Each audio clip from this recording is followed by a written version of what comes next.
ശബരിമല സ്വർണ്ണക്കൊള്ളയിൽ ഇഡിയുടെ surprise entry. 3 സംസ്ഥാനങ്ങളിലെ 21 കേന്ദ്രങ്ങളിൽ റെയ്ഡ്. പ്രതികളുടെ വീടുകളിലും പരിശോധന. SIT സംഘം സന്നിധാനത്ത് വീഴ്ചകൾ വന്നിട്ടുണ്ടെങ്കിൽ അത് സിസ്റ്റത്തിന്റെ ഫെയിലിയർ എന്ന് കെ ജയകുമാർ. പ്രതിഷേധം കടുപ്പിച്ച് BJP.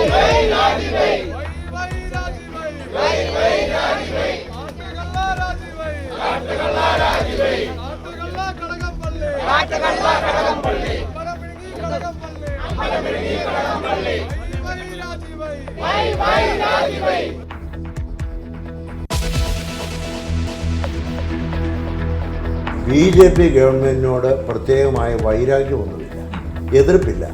മോദിജിയോ അല്ലെങ്കിൽ മറ്റ് ചന്ദ്രശേഖരോ ഒക്കെ ഏതെല്ലാം തരത്തിൽ ക്രൈസ്തവരുമായി ബന്ധപ്പെടാൻ ആഗ്രഹിക്കുന്നു, നമ്മൾക്കത് സ്വാഗതമാണ്. അതേ സമയത്ത് ആ മോദി ഗവൺമെൻറ്റിൻ്റെ മറവിൽ ഹിന്ദു തീവ്രവാദികളായിരിക്കുന്നവർ കൊടുക്കുന്ന ആക്രമണങ്ങളെയാണ് നമ്മൾ എതിർക്കുന്നത്.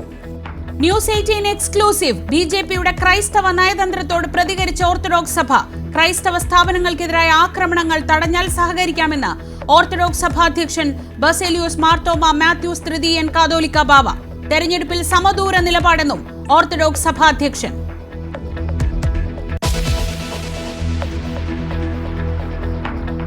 അപമാനഭാരത്താൽ യുവാവ് ജീവനൊടുക്കിയ സംഭവത്തിൽ പ്രതിയായ യുവതി ഒളിവിൽ. ഷിംജിതയുടെ മൊബൈൽ കണ്ടെത്താൻ അന്വേഷണ സംഘം. ദീപക് പാവമായിരുന്നെന്ന മാതാപിതാക്കൾ. മകൻ ഭയന്നുപോയെന്നും അച്ഛൻ.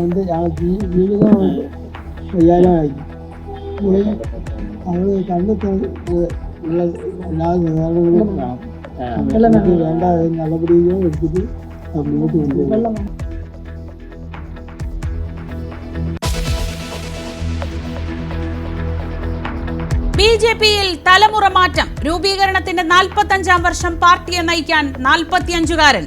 അധ്യക്ഷനായി നിതിൻ നബീൻ ചുമതലയേറ്റു. ചടങ്ങിൽ പങ്കെടുത്ത നരേന്ദ്രമോദി അടക്കമുള്ള നേതാക്കൾ.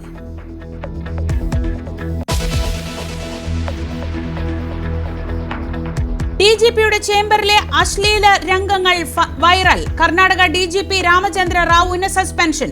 നടപടി വിരമിക്കാൻ 4 മാസം ബാക്കി നിൽക്കെ വ്യാജ വീഡിയോ എന്ന് ആവർത്തിച്ച് രാമചന്ദ്ര റാവു.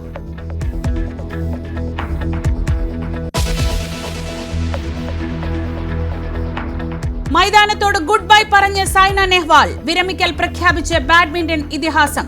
റാക്കറ്റ് താഴെ വെക്കുന്നത് ശാരീരിക ബുദ്ധിമുട്ടുകൾ കാരണം. വിട പറയുന്നത് ഇന്ത്യയിലെ പെൺകുട്ടികൾക്ക് പ്രചോദനമായ താരം.